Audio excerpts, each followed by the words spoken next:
Aqrab, paling dekat. Majlis tempatnya yang paling dekat dengan Nabi. Siapa itu? Orang yang paling banyak bersolawat.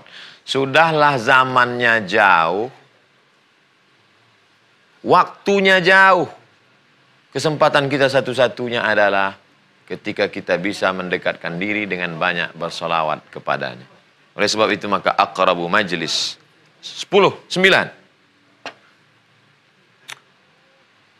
Ada hadiah yang dipersembahkan, yang dibawa kepada Nabi Muhammad SAW. Lalu kemudian sahabat ketika itu sedang berada di depan, Nabi berkata, Inna salatakum ma'rudatun alayya, salawat yang kalian baca ini dibawa ke makamku.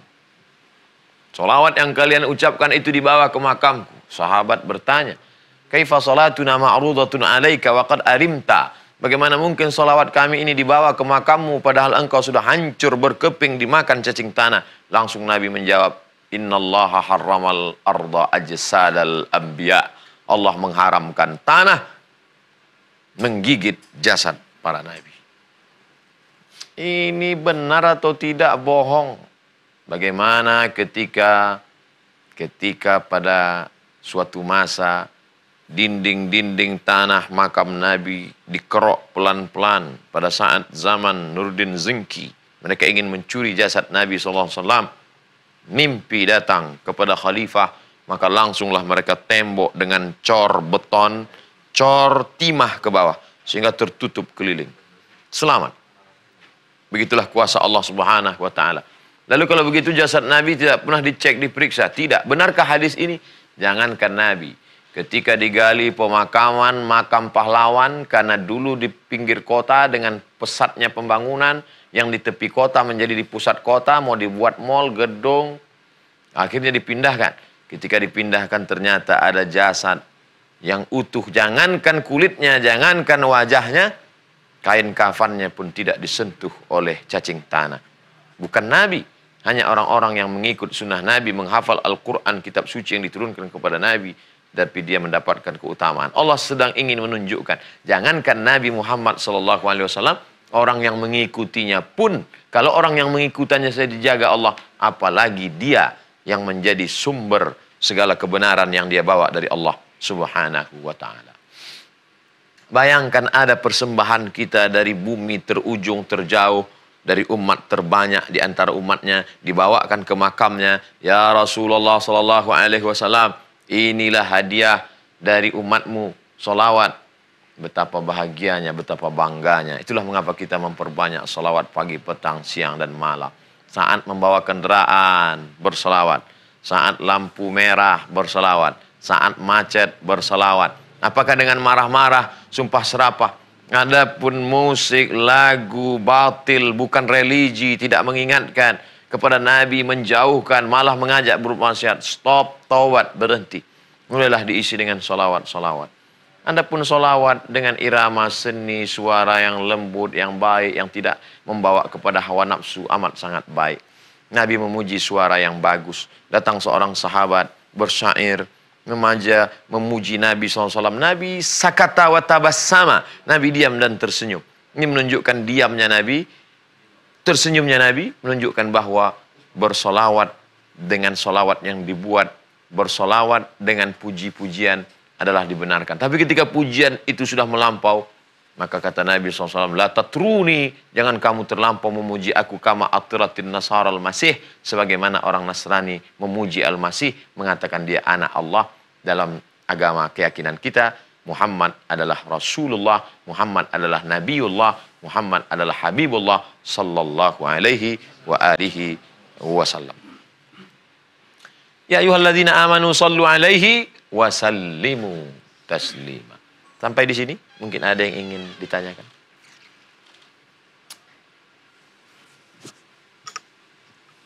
Bismillahirrahmanirrahim.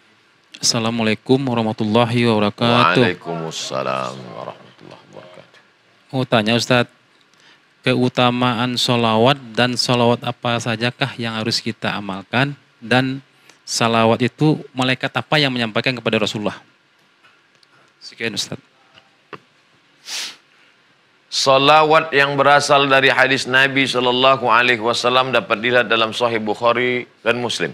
Saya tidak punya Sahih Bukhari dan Muslim, tebal sekali 7.275 hadis, di mana saya bisa melihatnya. Sudah dikumpulkan dalam buku 99 tanya jawab salat yang diambil dari Sahih Bukhari dan Sahih Muslim.